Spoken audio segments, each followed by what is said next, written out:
To believe that certainty can be achieved in our world is to delude ourselves.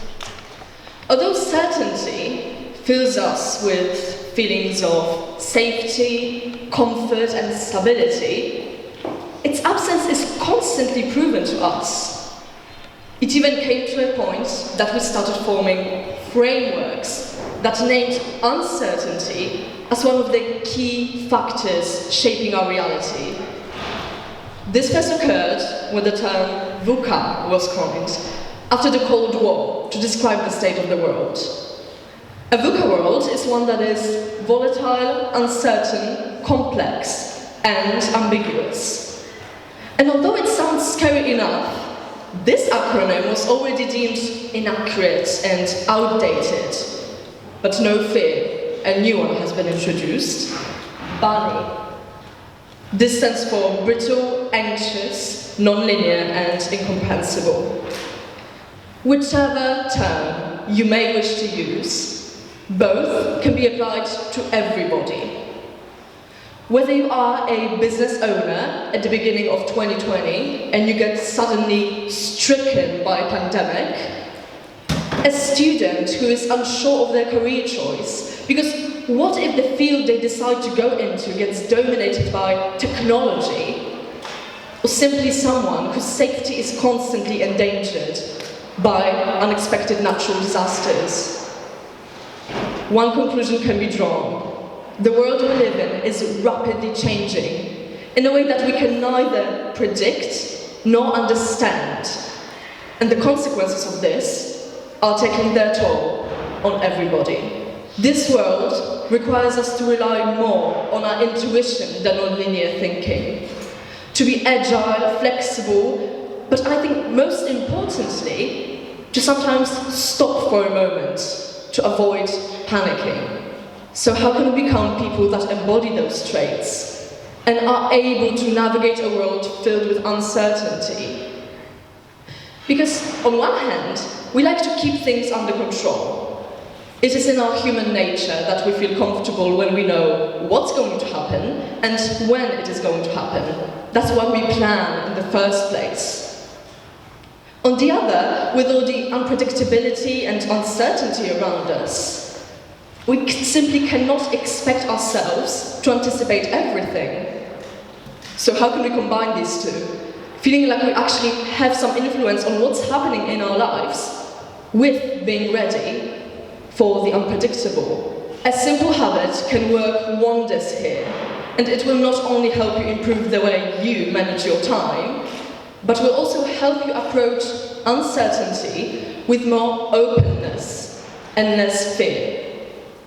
The simple habit is, you guessed it, making time for the unexpected.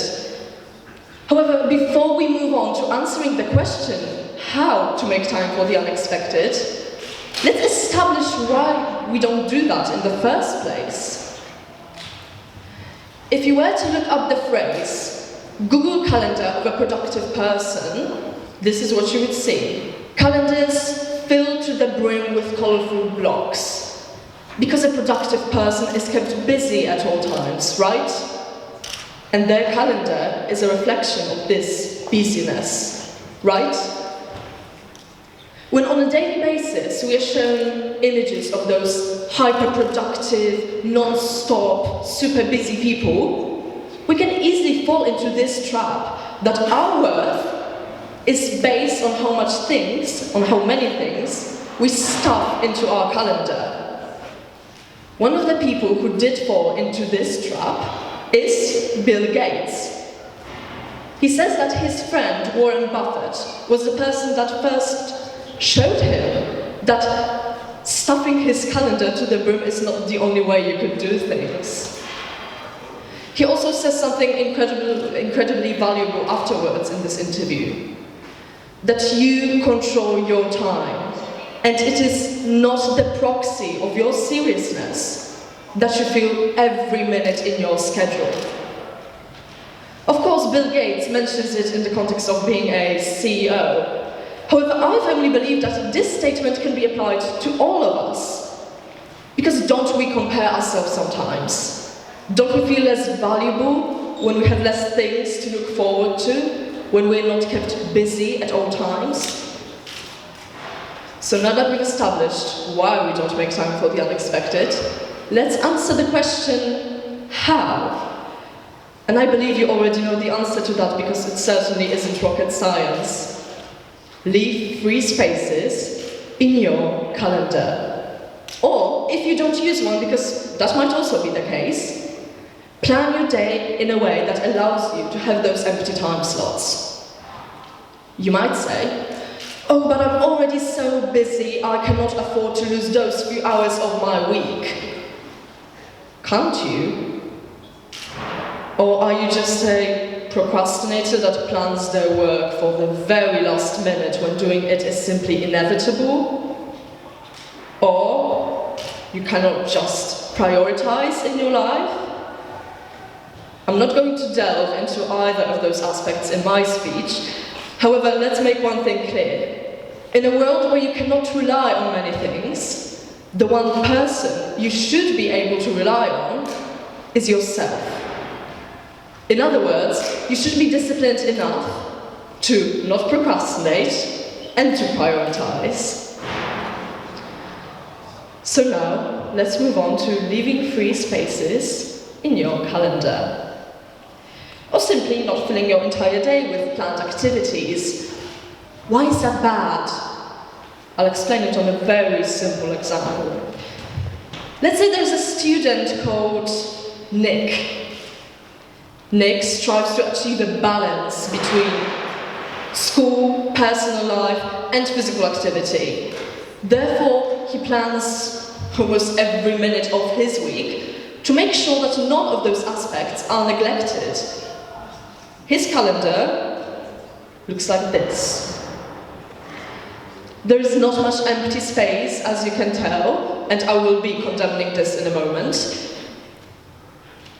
In a perfect world, a world in which the statement, certainty can be achieved, was true, this calendar would be good. However, we already know that this statement does not apply to us, unfortunately. So, what happens to Nick's perfect schedule if, let's say, a physics teacher assigns him homework on a Wednesday, that's the middle column, that is to be done by Thursday? What is Nick supposed to do? When is Nick supposed to do it, and what is he supposed to sacrifice to do it? Because if he were to move one of those events, he would either have to skip a sports class, call off a meeting with his friends, or sacrifice studying for another subject. Of course, the seriousness of this situation is a bit exaggerated. However, if Nick hadn't overburdened himself, he would have at least 1 hour on a Wednesday to deal with the unexpected. But, well, as I stated before, this example is quite simple. The world doesn't end when you're unprepared for a physics class. But what if you feel like the world is actually ending for you? What if you are the business owner at the beginning of 2020 and your entire business plan is falling into pieces because of the lockdown? What if you are a student whose entire education path led them to the one single career in a field that is now completely dominated by technology, artificial intelligence, you name it? What if you are someone who has just invested a lot of money into the renovation of a house that gets virtually destroyed by a natural disaster? 1 hour on a Wednesday is not enough to fix any of those issues. 12 hours in a week would not be enough. So how can possibly making time for the unexpected positively affect people in such situations? Let's abandon this grave atmosphere for a moment and return to Nick. If Nick sticks to the way he plans, this way, his calendar is a form of maintaining the illusion that certainty can be achieved. In no way does his calendar allow him to be agile, or, still worse, it does not allow him to learn how to be agile. So when he's faced with the harsh reality, when he's faced with one of those situations that I just stated a moment ago, he's panicked, he's nerve-wracked, he does not know how to deal with unexpected events.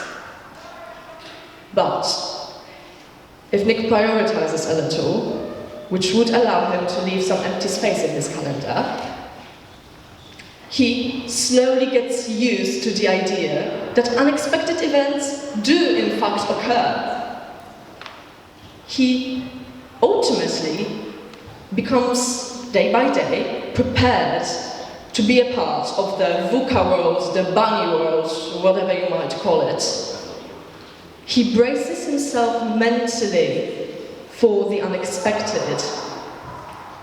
So when he's faced with a situation that is hard to resolve, he's not a nervous wreck anymore. He knows that this is an eventuality that he had been preparing for. So leave some space in your calendar.